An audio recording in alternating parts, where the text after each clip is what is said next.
Welcome to Shahnameh, Book of Kings. Today we begin with the chapter on Bizhan and Manizheh. A night as black as coal, bedaubed with pitch, a night of ebony, a night on which Mars, Mercury, and Saturn would not rise. Even the moon seemed fearful of the skies. Her face was 3/4 dimmed, and all that night looked gray and dusty in her pallid light.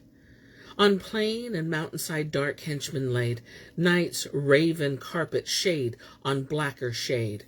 The heavens seemed rusted iron, as if each star were blotted out by tenebrous thick tar. Dark Ahriman appeared on every side, like a huge snake whose jaws gape open wide. The garden and the stream by which I lay became a sea of pitch.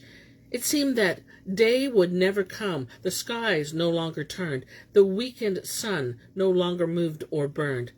Fear gripped the world, and utter silence fell, stilling the clamor of the watchman's bell, silencing all the myriad cries and calls of everything that flies or walks or crawls. I started up bewildered, terrified. My fear awoke the woman at my side. I called for her to bring me torches. Light she fetched, bright candles to dispel the night, and laid a little feast on which to dine. Red pomegranates, citrons, quinces, wine, together with a polished goblet fit for kings or emperors to drink from it.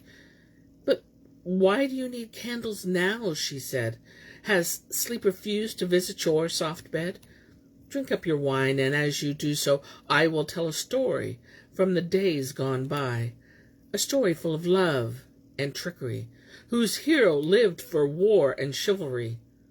"Sweet moon," I said, "my cypress, my delight, tell me this tale to while away the night." "First listen well," she said, "and when you've heard the story, they'll record it, word for word." When Kay Khosrow decided on revenge for his father's death, to put the world's affairs on a new footing, the crown of Tehran began to lose its luster, and the Persian throne gained in glory. The heavens smiled on Iran and its people. The world was renewed again, as in its early days, and Khosrow washed his face in the waters of loyalty and good faith, although no wise man will put his trust in this world, where all things flow away like water. One day Khosrow was sitting with his warlike chieftains at an entertainment. His throne was draped with brocade, and he wore a jeweled crown. In his hand was a cup encrusted with rubies and filled with wine, and the heart-ravishing sound of harps echoed in his ears. Their wine cups filled with wine like rubies from the Yemen, and white roses set out before each one. His loyal nobles surrounded him. Kavos's son, fair boars, Gostaham, Gudaz, Vered, Jiv, Gorgin, Shapur, Noza's son, Tus, Roham, and Bishan. Servant girls stood before Khosrow's, their hair like musk, their skin like jasmine. All the court was alive with colors and perfume and beauty, and the king's chancellors presided over the feast. A doorman entered and went over to the chancellor. He said that a delegation from the Eriman tribe, who inhabit the border region between Iran and Tehran, were asking to see the king. They had traveled a long way and were demanding justice. The chancellor relayed their request to the king, who granted them audience. They were brought in according to court protocol. Their arms crossed over their chests, and when they had kissed the ground, they presented their petition to the throne. In deep distress, they said, "Great king, may you live victorious and forever. We have traveled a weary way from our country, Eriman, which lies between Iran and Tehran, and we bring you a sorrowful message. You are the scourge of evil in 7 countries, the prop of the helpless, and long may you flourish.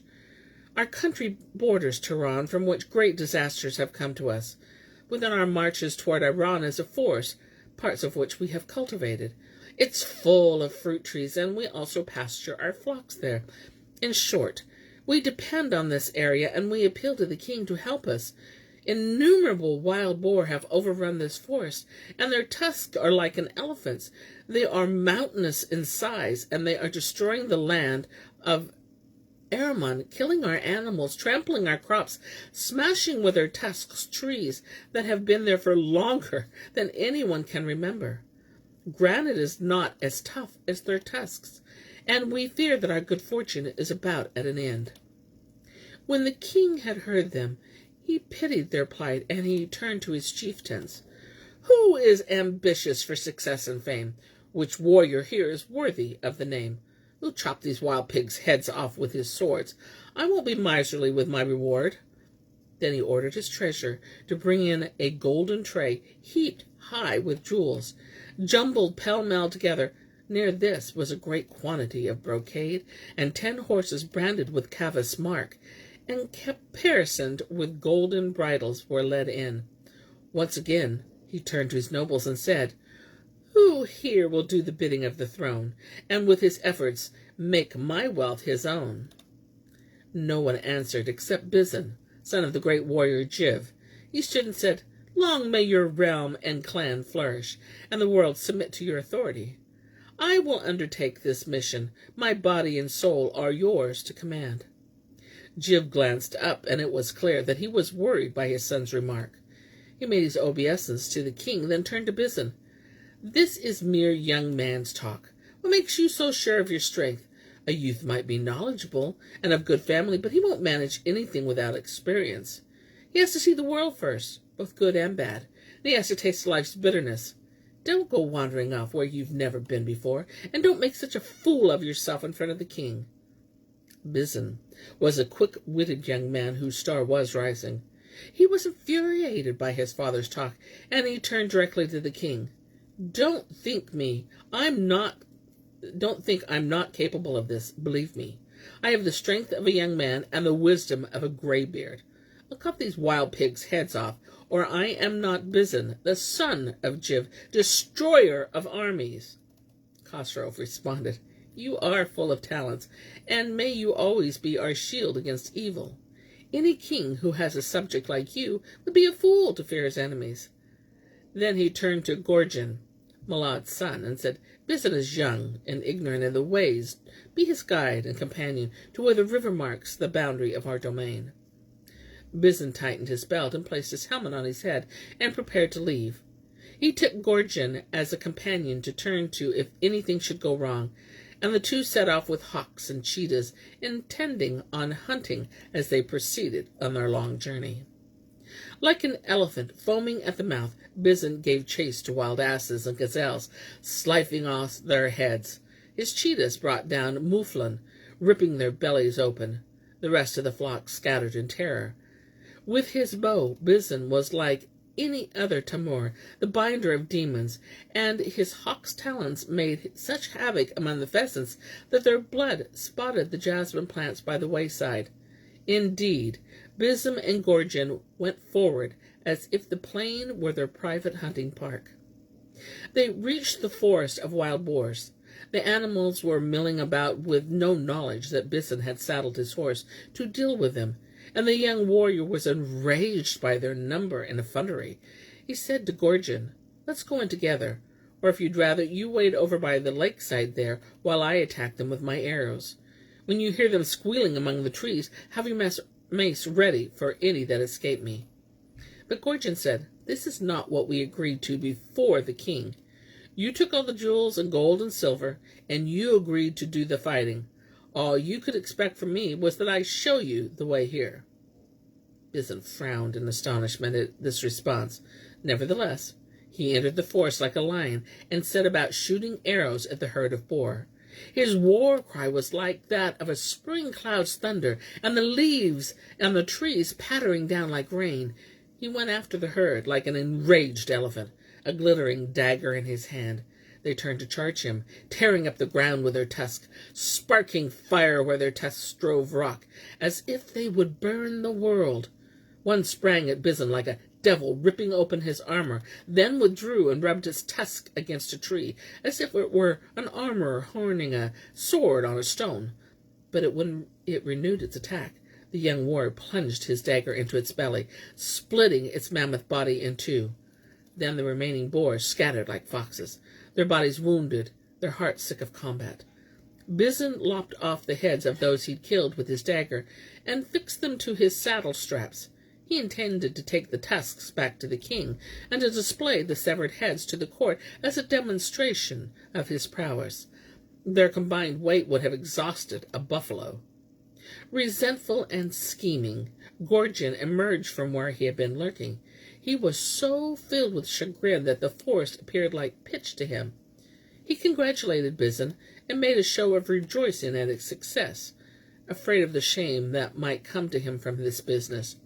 Ahriman twisted his heart. Forgetful of God for the sake of his own reputation, he began to plot against Bizhan and spread a snare before him. He said, "My congratulations! You're a warrior's heart and a wise man's soul.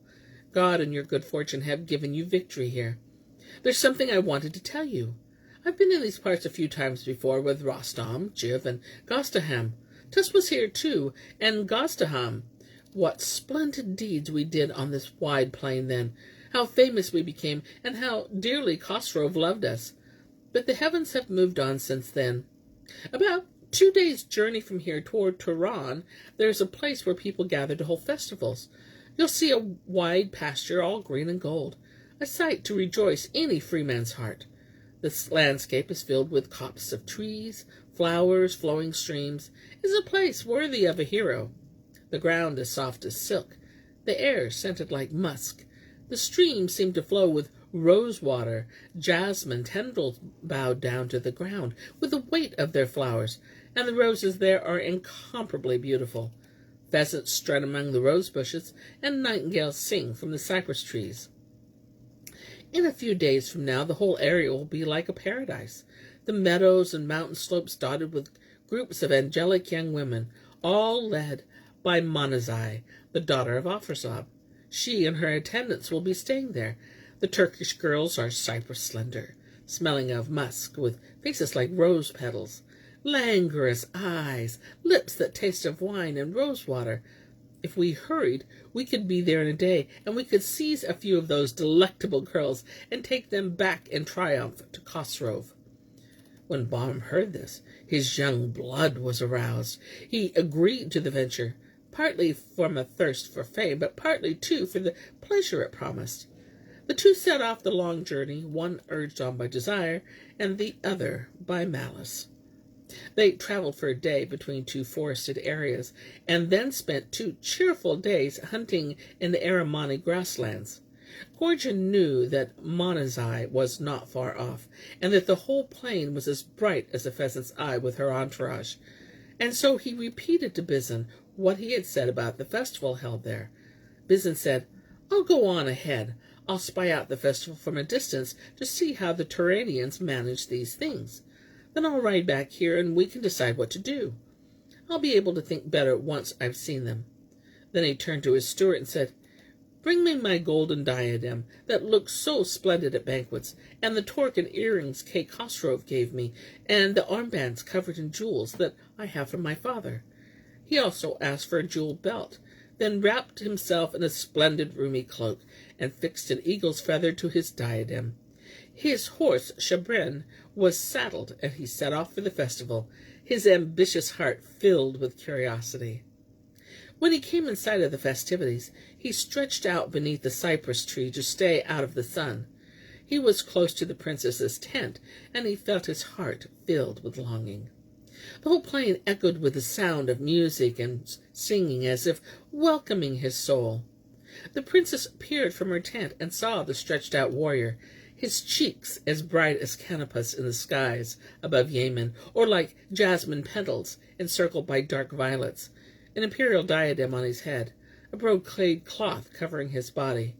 Within her tent, the princess felt the force of love, and she made no attempt to veil herself from the stranger.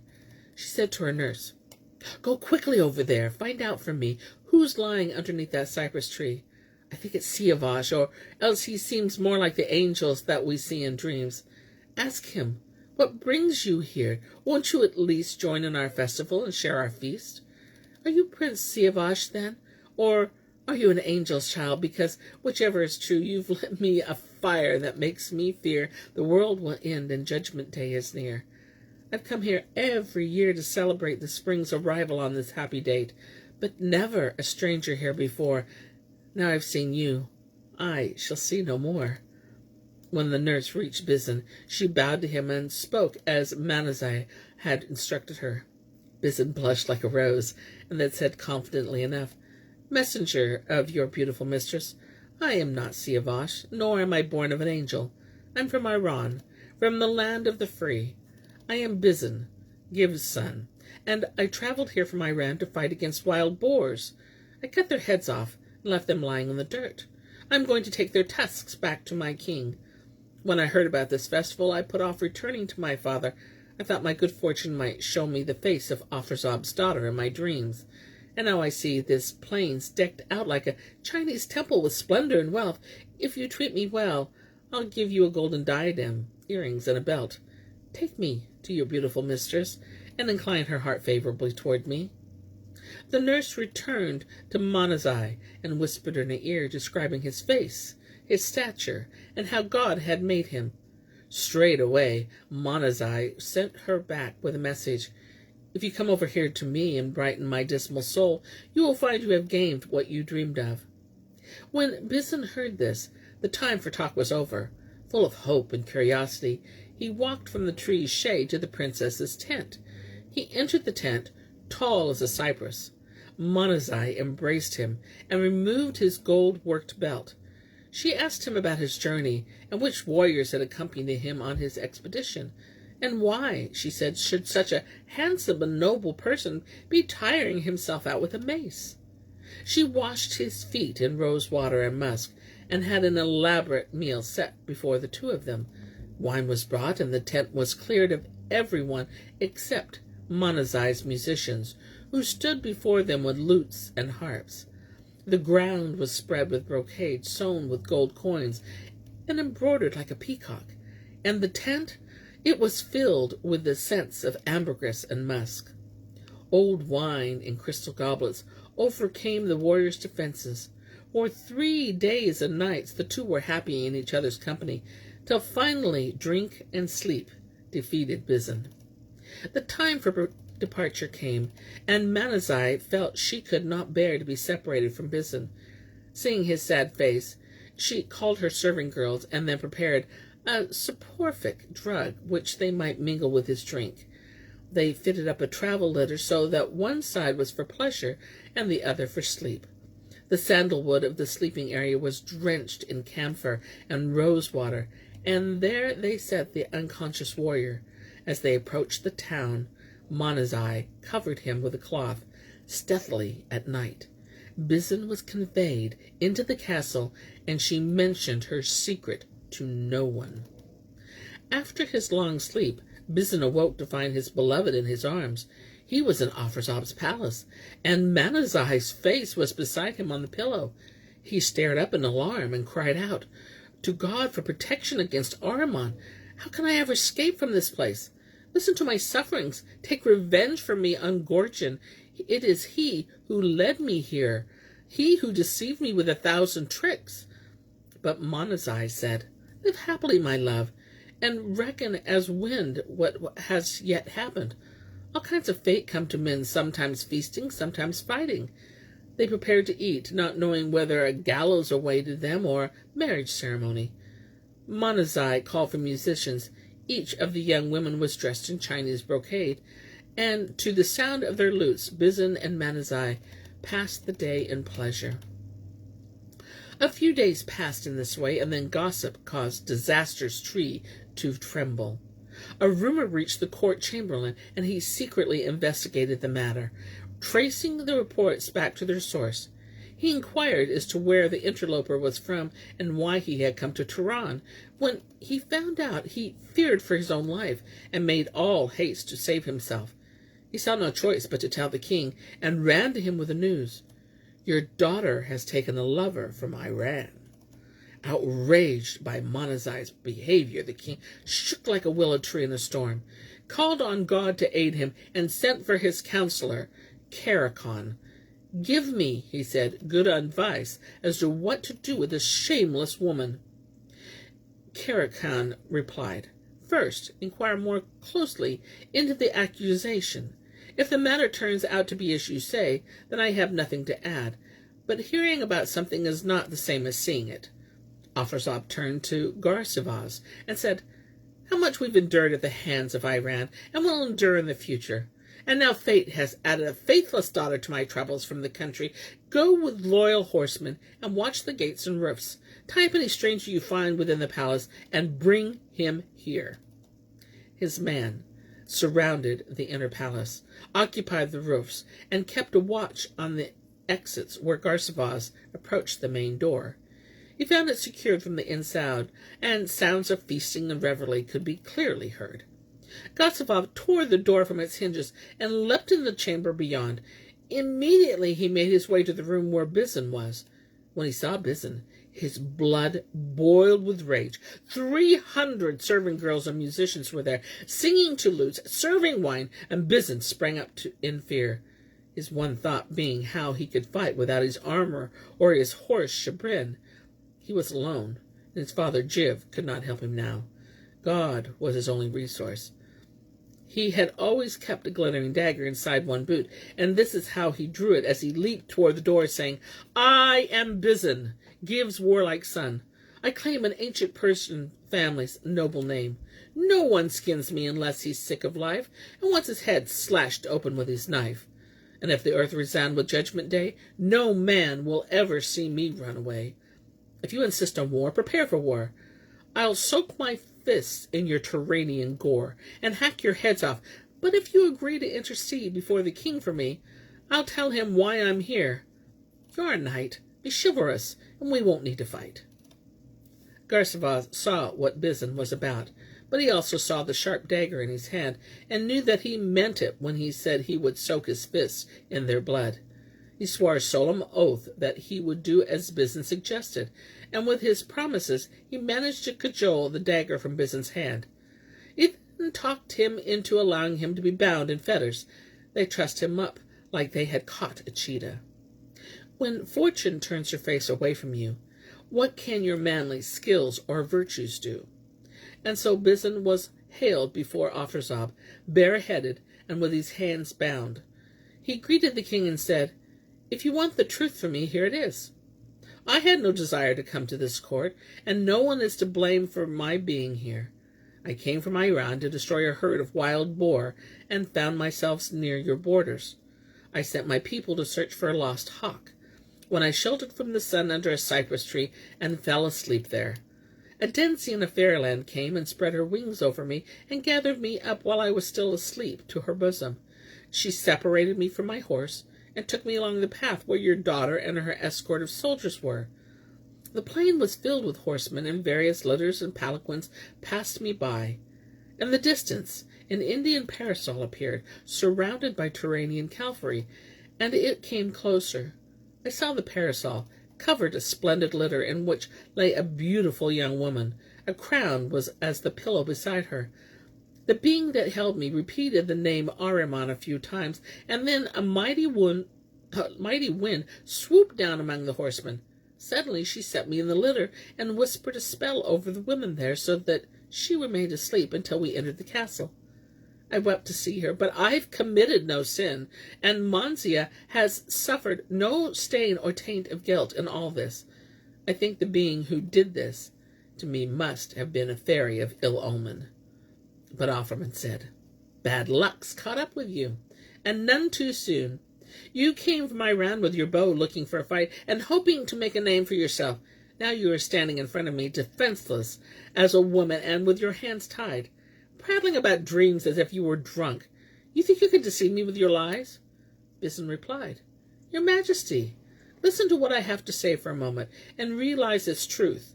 A boar can fight anywhere with its tusks, as a lion can with its claws. Warriors need a sword, a mace, a bow in order to fight against their enemies.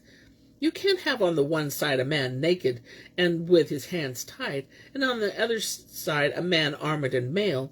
No matter how brave he might be, how can a lion fight without its claws? If the king wishes me to show my prowess before his men, let me have a horse and a heavy mace brought here. Then he can set 1,000 of these horsemen against me, and if I leave one of them alive, never call me a man again. When he heard this, Officer glared at Bizhan in fury and turned to Garsavas. You see how he's plotting against me? The evil he's done already not enough for him. He asked to be allowed to kill my men in combat. Take him bound as he is and get rid of him. Have a gallows erected before my castle gate so that everyone who passes by will see him. String him up and never mention him to me again, so that the Persians will know not to come snooping around here any more. As they dragged Bizhan to the door, he wept in bitterness of heart and said, If God has written on my forehead that I am to die in an evil time, I fear neither death nor the gallows. I fear the warriors of Iran. I fear that my enemies among them will call me a coward because I was strung up unwounded. I fear that my noble ancestors will reproach me, and that my soul will linger here, having shamed my father. And here I end my tale for today. But I'll be back tomorrow with more tales, many more tales. Until then, my friends,